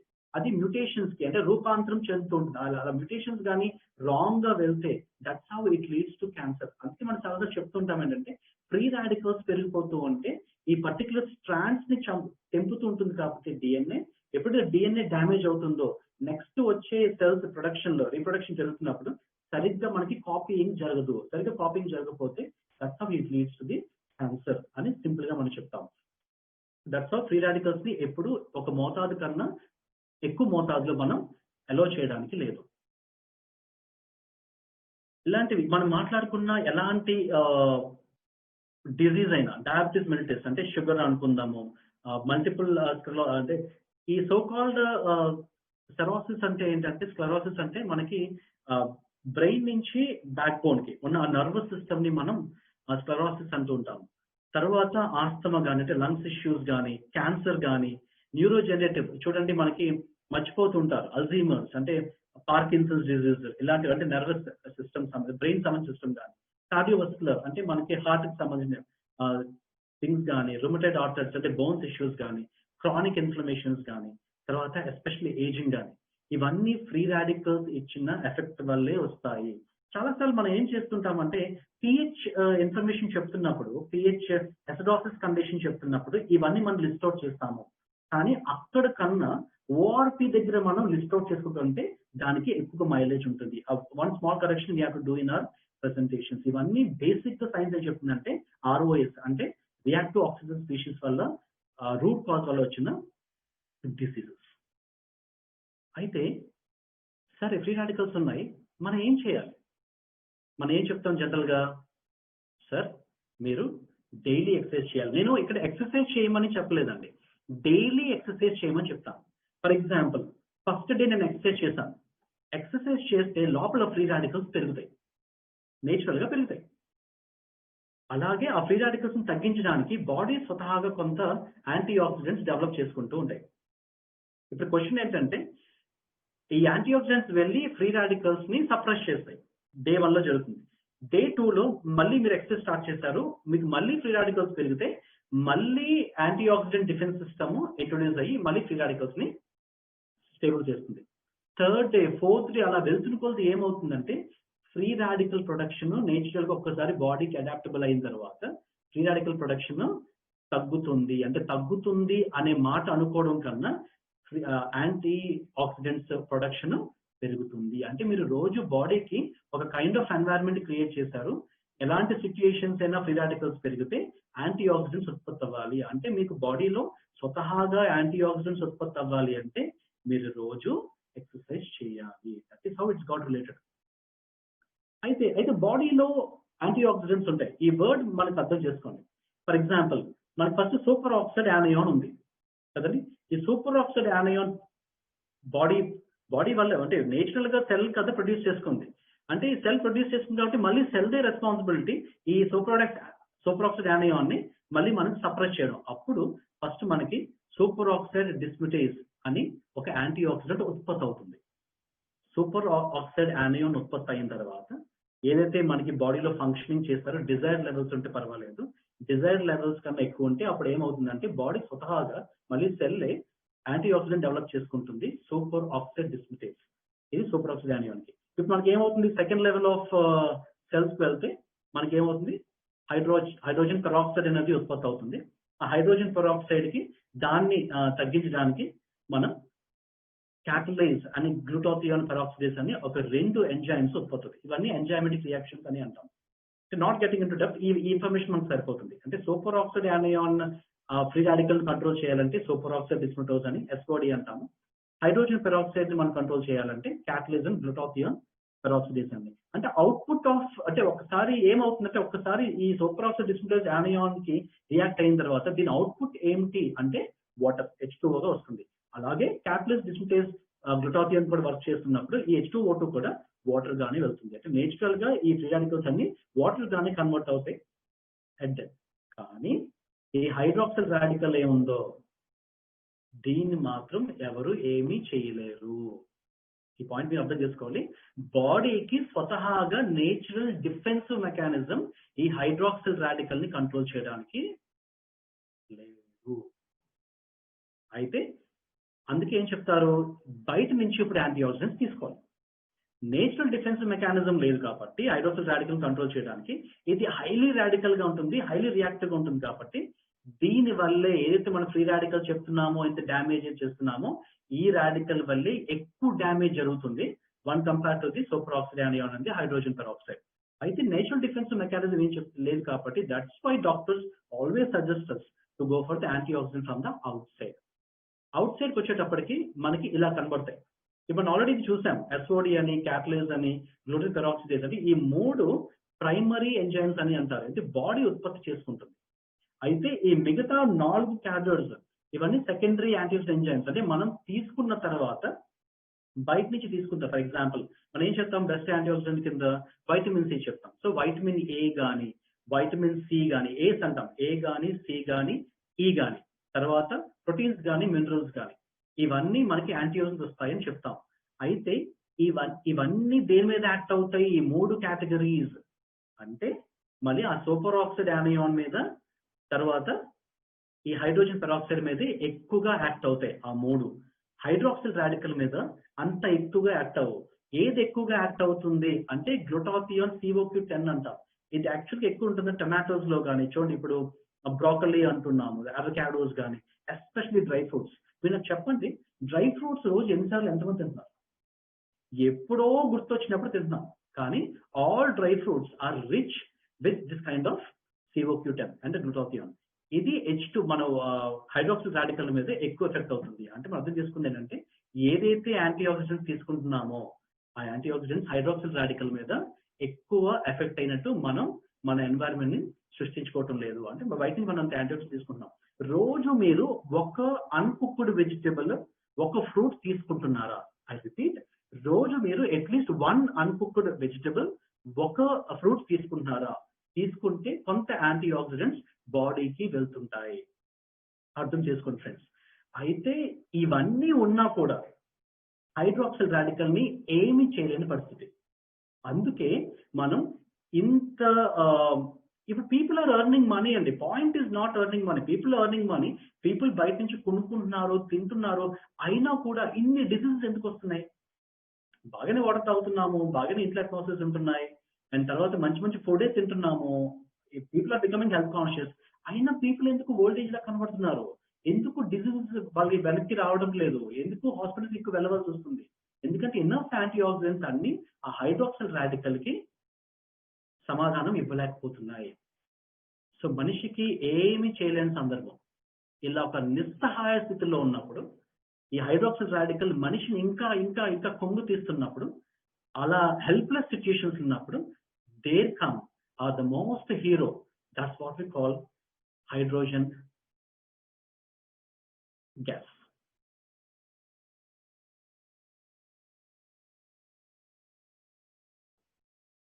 ఆ హైడ్రోజన్ మాలిక్యూల్ వెళ్ళిన తర్వాత ఏమవుతుంది? మనం H2 ఇస్తాం కదా, మన ఏదైతే ఎలక్ట్రోలైజ్ రెడ్యూస్డ్ వాటర్ ఉందో ఆ H2 ఏం జరుగుతుందంటే బాడీలోకి వెళ్ళిన తర్వాత 2 H కింద స్ప్లిట్ అయిపోతుంది.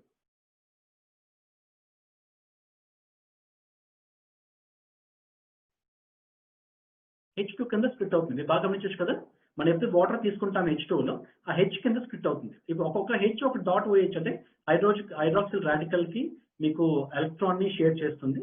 ఇంకో హైడ్రాక్సిల్ రాడికల్ ఇంకో హైడ్రోజన్ ఆటమ్ మీకు ఎలక్ట్రాన్ ని షేర్ చేస్తుంది. ఇప్పుడు ఏమవుతుంది? ఈ H.OH అంటే ఏంటి? Is nothing but water. ఎప్పుడైతే వాటర్ కలుస్తుందో అంటే output of that free radical is H2. అంటే మొత్తం మనకి ఏదైతే ఎన్వైరన్మెంట్ లో ఉన్నామో బాడీ డిఫెన్సివ్ మెకానిజం లేనప్పుడు బయట నుంచి మన యాంటీ ఆక్సిడెంట్ తీసుకోవాలి కాబట్టి, ఆ తీసుకున్న యాంటీ ఆక్సిడెంట్ కూడా డిసిప్లైన్ గా తీసుకోవట్లేదు కాబట్టి, నాట్ ఇనఫ్ కాబట్టి, దట్ క్వాలిటీ కూడా తక్కువ ఉంది కాబట్టి, హైడ్రాక్సిల్ రాడికల్ మనం కంట్రోల్ చేసుకోలేకపోతాం కాబట్టి, దేర్ కమ్ H2 గ్యాస్. ఎప్పుడైతే డిజాల్వ్డ్ గ్యాస్ వాటర్ లో వెళ్తుందో, నేనున్నానని చెప్పి ఆపద్బాంధవుడి కింద ఆ లోపల హైడ్రాక్సిల్ రాడికల్స్ ని వాటర్ కింద కన్వర్ట్ చేస్తుంది. That is why we have to be so thankful to this particular H2. అందుకే మనం రోజు వాటర్ తాగుతున్నప్పుడు లోపల ఉన్న డేంజరస్ హైడ్రాక్సిల్ రాడికల్స్ ని మనం కంట్రోల్ చేస్తున్నాము. దీని వల్ల మన ఏజింగ్ ని పోస్ట్ పోన్ చేయొచ్చు, మన డిసీజెస్ ని పోస్ట్ పోన్ చేయొచ్చు. That's how they become so healthy. అప్పుడే థ్యాంక్స్ చెప్పకండి, అసలు మూవీ ఇప్పుడుంది, ఏం జరుగుతుంటుంది? సరే, H2 మాలిక్యూల్ ఎంత చిన్నది? అసలు H2 మాలిక్యూల్ ఎంత ఉంటుంది? 50 పికోమీటర్స్ వైడ్ ఉంటుందండి. పికో అంటే మనకు తెలుసు 10⁻⁻12. అంటే 1 మీటర్లో 1 కోటి వంతు, అందులో మళ్ళీ 1,00,000 వంతు. 1 మీటర్లో 1 కోటి వంతు, ఆ కోట్లో 1,00,000 వంతు. అంటే అంత చిన్నది హైడ్రోజన్ మాలిక్యూల్. అంటే ఎలాంటి స్పేస్ లో అయినా సరే ఎస్కేప్ అయిపోగలదు. అందుకే మనం వాటర్ తాగిన వెంటనే తాగేయాలి అంటుంటాం. బికాస్ హైడ్రోజన్ మాలిక్యూల్ అంత చిన్నది కాబట్టి ఎస్కేప్ చాలా ఈజీ అయిపోతుంది. ఇంకా సింపుల్ గా చెప్తాను, మనకు హెయిర్ తీద్దాం ఫర్ ఎగ్జాంపుల్, సారీ నాకు లేదు కదా, మీరు తీసుకొని చూడొచ్చు. ఆ హైడ్రోజన్ అంటే ఫర్ ఎగ్జాంపుల్ హెయిర్ లో ఒక స్ట్రాండ్ ఉంటుంది కదా, ఇది ఒక వెంట్రుక అనుకుందాం, single strand of hair.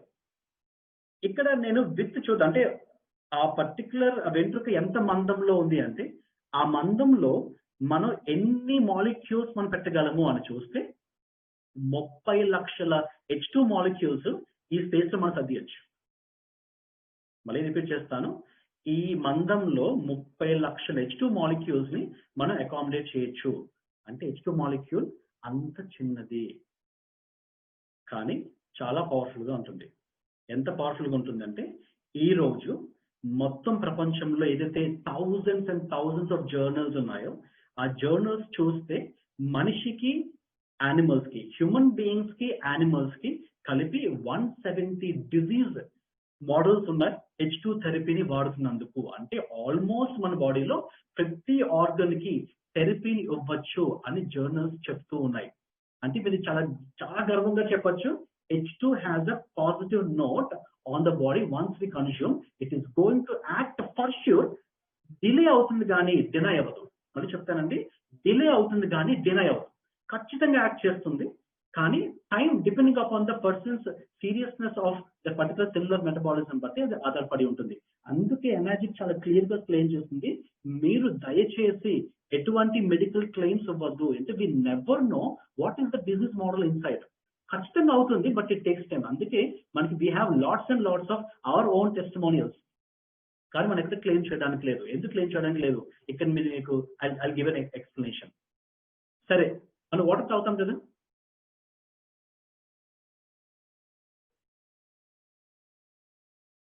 Sorry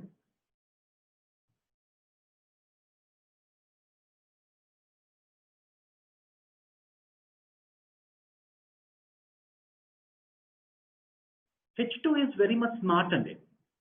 ఇక్కడ very very very smart molecule. అంటే ఇక్కడ మనకి పాత్ర ఏం పోషిస్తుంది, ఎందుకు మనం H2కి చాలా థ్యాంక్స్ చెప్పాలి అని మనం ఆలోచించాలి. నార్మల్ గా మన బయట నుంచి తీసుకున్న సో కాల్డ్ యాంటీ ఆక్సిడెంట్స్ ఒక విధంగా పనిచేస్తుంది, H2 మాలిక్యూల్ ఒక విధంగా పనిచేస్తుంది, ఒక దేవుడిలా పనిచేస్తుంది. ఎలా దేవుడిలా పనిచేస్తుంది చెప్తాను. స్మార్ట్ రోల్స్ అండి, very very smart roles. First మనం తీసుకుందాం సెక్యూరిటీ. అంటే సెల్ ఏదైతే ఆక్సిడేటివ్ స్ట్రెస్ కి గురవుతుందో ఆ ఆక్సిడేటివ్ స్ట్రెస్ కి అవ్వకుండా ఇది సెక్యూరిటీగా యాక్ట్ అవుతుంది. అంటే ఒక ఫ్రీ రాడికల్ వస్తే బాబు నువ్వు సెల్ లోపలికి వెళ్ళొద్దు, నీకు కావాల్సింది ఎలక్ట్రానిక్ కదా, ఎలక్ట్రాన్ తీసుకో, నువ్వు వెళ్ళిపో. సో సెల్ డ్యామేజ్ జరగదు. ఫస్ట్ సెక్యూరిటీ తీసుకుంటుంది. సెకండ్ సెక్యూరిటీ ఏం చెప్తుంది అంటే ఫ్రీ రాడికల్స్ పెరిగితే అనుకుందాం. అంటే మనం మంచి ఎన్వైరన్మెంట్ నుంచి పొల్యూటెడ్ ఎన్వైరన్మెంట్కి వెళ్దాం. ఇప్పుడు ఏమవుతుంది, ఫ్రీ రాడికల్స్ పెరిగిపోతాయి కదా. ఈ H2 ఏం చెప్తుంది అంటే NRF2 పాత్వే అని ఉంటుంది. I'm not getting in to depth. NRF2 pathway దాన్ని నిద్ర లేపుతుంది. బాబు ఒకసారి నువ్వు గమనించు, ఫ్రీ రాడికల్స్ చాలా వస్తున్నాయి. ఆ NRF2 పాత్వేని ఎగ్జైట్ చేసిన తర్వాత NRF2 పాత్వే ఏం చేస్తుందంటే యాంటీ ఆక్సిడెంట్స్ ఎక్కువ ఉత్పత్తి చేస్తుంది. అంటే మనం ఇందాక చూసినట్టు ఆ సూపర్ ఆక్సైడ్ డిస్మిటేజ్ కానీ, క్యాటలేజ్ కానీ, గ్లూటాథియోన్ కానీ ఎక్కువగా పెంచుతుంది. అంటే ఫ్రీ రాడికల్స్ ఎక్కువగా వస్తున్నాయి కదా బాడీకి, ఎక్కువగా చెప్తుంది. అలా వాటిలో పెంచే తత్వంలో ఈ H2 మాలిక్యూల్ ఉంటుంది. మూడవది ఎంత సెక్యూరిటీ ఉంటుందంటే ఒక్కసారి H2 ఆ ప్రదేశం నుంచి వెళ్ళిపోతే, ఆ సెల్ నుంచి వెళ్ళిపోతే కొన్ని గంటల తర్వాత, కొన్ని రోజుల తర్వాత కూడా ఆ సెల్ దగ్గర యాక్టివిటీ కంటిన్యూ అవుతున్నట్టు సైంటిస్ట్ హ్యావ్ టోల్డ్ అండి. మళ్ళీ చెప్తాను, ఒక యాక్టివిటీ ఏదైతే H2 చేస్తుందో అది వెళ్ళిపోయిన తర్వాత కూడా కొన్ని గంటల తర్వాత, కొన్ని రోజుల తర్వాత కూడా ఆ యాక్టివిటీ ఇంప్రెషన్ ఉంటుంది. సైంటిస్ట్ ఏం అనుకున్నారంటే అయితే ఎక్కడో జెనెటిక్ ఎక్స్ప్రెషన్ ని ఇది మోడిఫై చేస్తుంది, ఎక్కడో ఈ మన సెల్ మెటబాలిజం ని ఇది ఎఫెక్ట్ చేస్తుంది, ఇన్ఫ్లుయెన్స్ చేస్తుంది అని చెప్తారు. ఇది నేను చెప్పటం లేదు. ఇక్కడ మనం గమనించవచ్చు, ఇది బాగా చదవడం మీకు అర్థమవుతుంది. I speak on that. అర్థమైనా వాట్ జర్నల్ సేస్ యాక్చువల్లీ మనం జస్ట్ లైక్ దట్ మాట్లాడుకోవడం లేదు. One mechanism that hydrogen uses to protect against oxidative damage is by the activation of NRF2 KEP1, ఇది actual pathway, and the subsequent induction of antioxidant response element.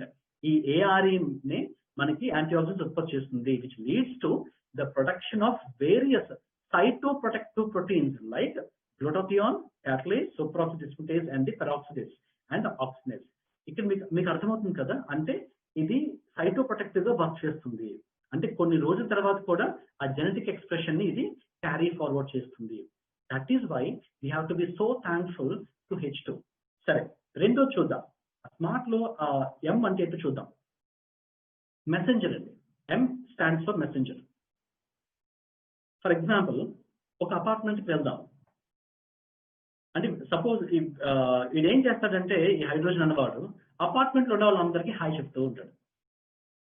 వాడికి మిత్రుడా శత్రువు అదే ఉండదండి, వెళ్ళి అందరికీ హాయ్ చెప్తాడు. అపార్ట్మెంట్లో కొంతమందికి పడదు కదా, మనకు తెలిసిన విషయం, కోల్డ్ వార్స్. అలా వెళ్ళి అందరితో మాట్లాడుతూ ఎవరికైతే ఆ కోల్డ్ వార్స్ ఉందో వాళ్ళని కూడా మాటల్లో సంభాషణలో కలిపేస్తూ ఉంటాడు. సో దట్ అపార్ట్మెంట్లో ఉన్న వాళ్ళందరూ మాట్లాడతారు, ఆ కోల్డ్ వార్ ఎవరైతే మాట్లాడుకోవట్లేదు వాళ్ళతో కూడా మాట్లాడించే చేస్తారు. అంటే ఏం జరుగుతుందంటే, సెల్ టు ద సెల్ ఏదైతే సిగ్నల్స్ మిస్ అయ్యాయో ఆ సెల్ టు సెల్ కి సిగ్నల్స్ ని ఎస్టాబ్లిష్ చేస్తుంది. ఐ రిపీట్, సెల్ సిగ్నలింగ్ కి ఎస్టాబ్లిష్ చేస్తుంది. అది డైరెక్ట్ గా చేస్తుంది. దీంతో పాటు ఏదైతే మనకి సెల్ చచ్చిపోతుందో, ఏదైతే ఏజింగ్ అవుతుందో, ఏదైతే ఇన్ఫ్లమేషన్ ఉంటుందో, ఏదైతే ఒబేసిటీ ఉంటుందో, ఇదంతా ఇండైరెక్ట్ గా తగ్గిస్తుంది. ఫర్ ఎగ్జాంపుల్, ఒబేసిటీ పెరిగిపోతుంది అనుకుందాం, ఫ్యాట్ అక్యుములేషన్స్. ఇది చెప్తుంది నిజంగా అంత అవసరమా, ఆ ఫ్యాట్ ఇక్కడ అక్యుములేట్ అవ్వడం అవసరమా, ఆ సెల్స్ తో మాకు చెప్తుంటుందండి. So that it reduces the accumulation of the fat in that obesity. అంటే అంత క్లియర్ గా సెల్స్ తో ఇది కమ్యూనికేట్ జరుగుతుంటుంది. ఎక్కడైతే సెల్స్ టు సెల్ మనకి కమ్యూనికేషన్ వీక్ అవుతుందో, they comes are metabolism drooping down. అయితే సెల్ టు సెల్ ఎప్పుడైతే మీకు ఎఫెక్టివ్ గా సిగ్నల్ జరుగుతుందో ఎవ్రీథింగ్ గోస్ గుడ్. అంటే ఫర్ ఎగ్జాంపుల్, ఇంట్లో మనము నలుగురు ఉంటే, వైఫ్ హస్బెండ్ ఇద్దరు పిల్లలు ఉంటే, అందరి మధ్యన కమ్యూనికేషన్ బాగున్నప్పుడు ఇల్లు హెల్తీగా ఉంటుంది కదండి.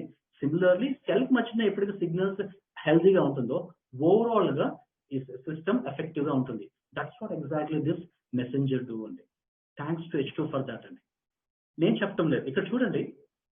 we have shown that another journal, we have shown that hydrogen suppresses signaling pathways in allergies. Allergy ఏదైనా సిగ్నల్ తగ్గిస్తుంది, ఇన్ఫ్లమేషన్ క్రియేట్ చేసే సిగ్నలింగ్ తగ్గిస్తుంది, without directly scavenging reactive oxygen and species. అంటే అది వెళ్ళిపోయి డైరెక్ట్ గా ఎలక్ట్రాన్ ఇచ్చేయడం అలా కాకుండా, ఈ ఎలక్ట్రాన్ ఇవ్వాలా ఇవ్వకూడదని డెసిషన్ తీసుకుంటుంది.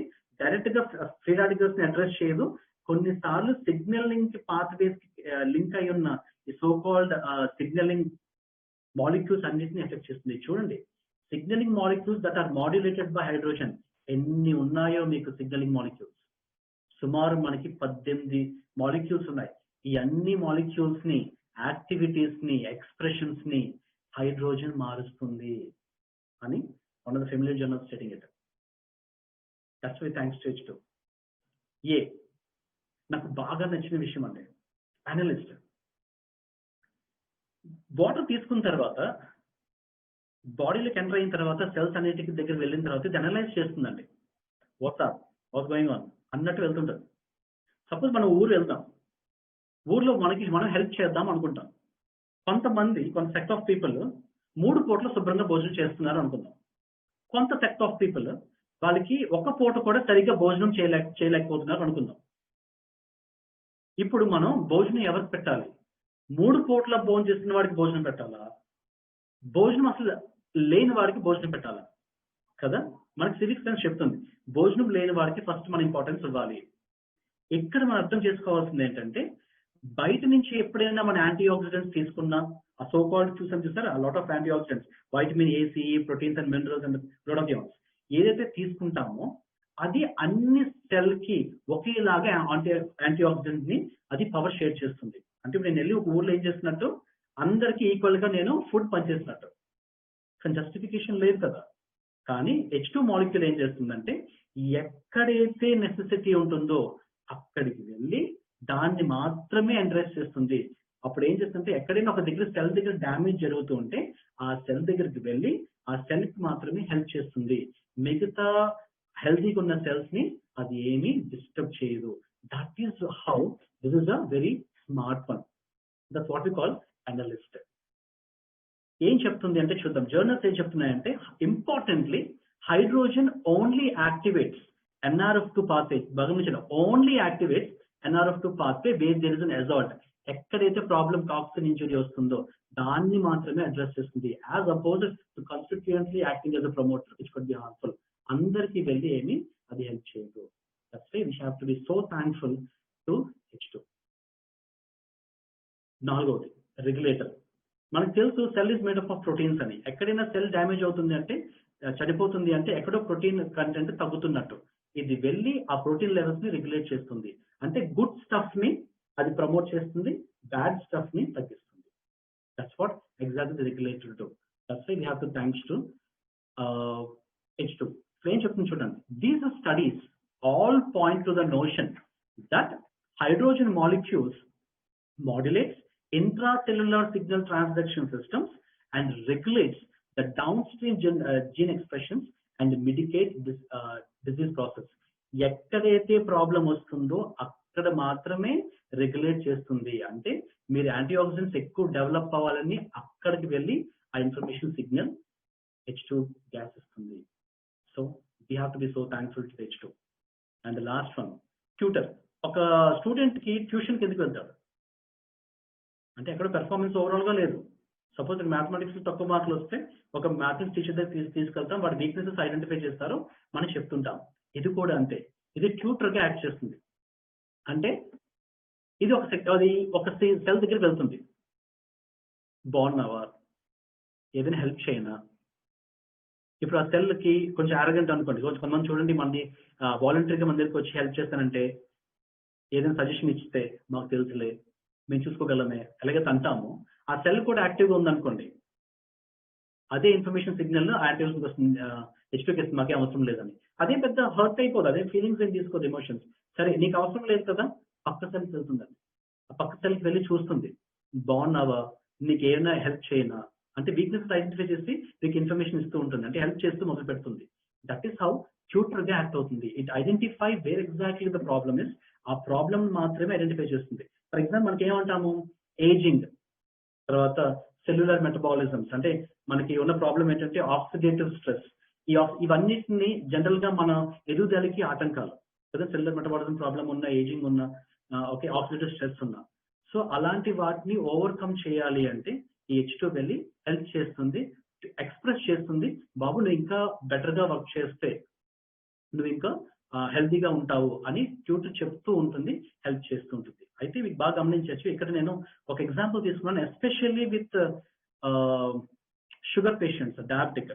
In conclusion, supplementation with H2 rich water seems to decrease the serum levels and ApoB levels, improve dyslipidemia and injured HDL functions, reduce oxidative stress, and it may have beneficial role in the prevention of potential metabolic syndrome.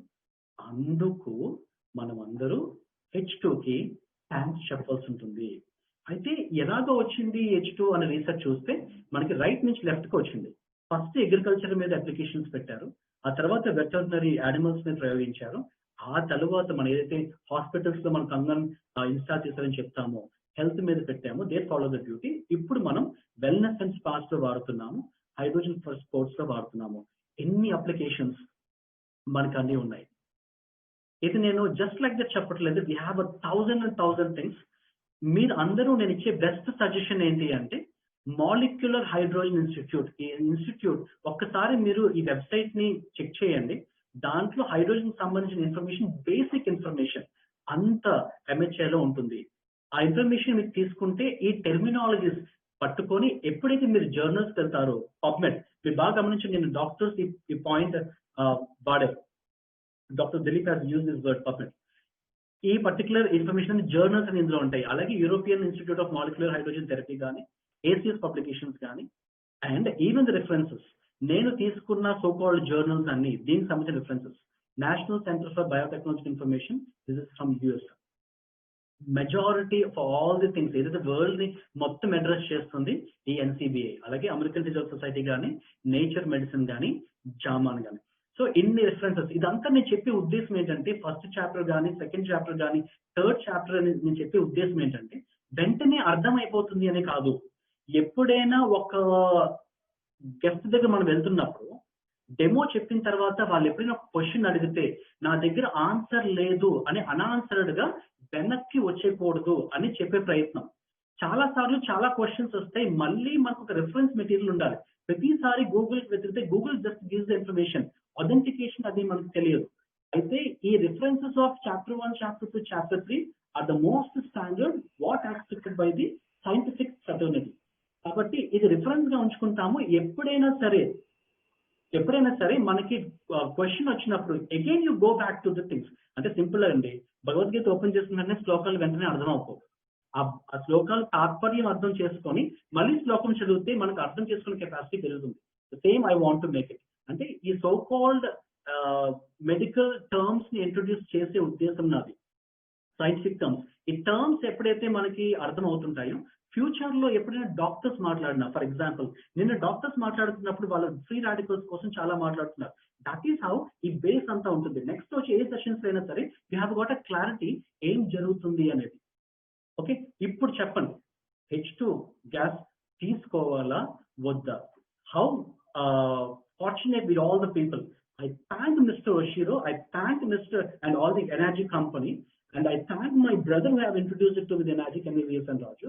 I thank Chandrabose Garu with having lots and lots of discussions every time technically. I thank the Shastri brothers for initiating for all this good platform, and I'm very much thankful to the IICT one, Jeevan Raj Garu, and thankful to each and every people who have got greater patience in learning this much amount of information.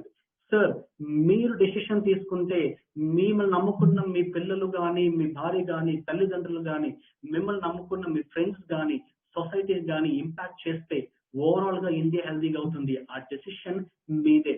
చాలా అంటే సగౌరవంగా మీరు వెళ్ళి మాట్లాడచ్చండి. ఇప్పుడు దాకా ఇది ఏమవుతుందో doctors మాట్లాడితే ఏమంటారో అనుకోవచ్చు, కానీ సగర్వంగా తల ఎత్తి మీరు ఇన్ఫర్మేషన్ చెప్పడం మొదలు పెట్టండి.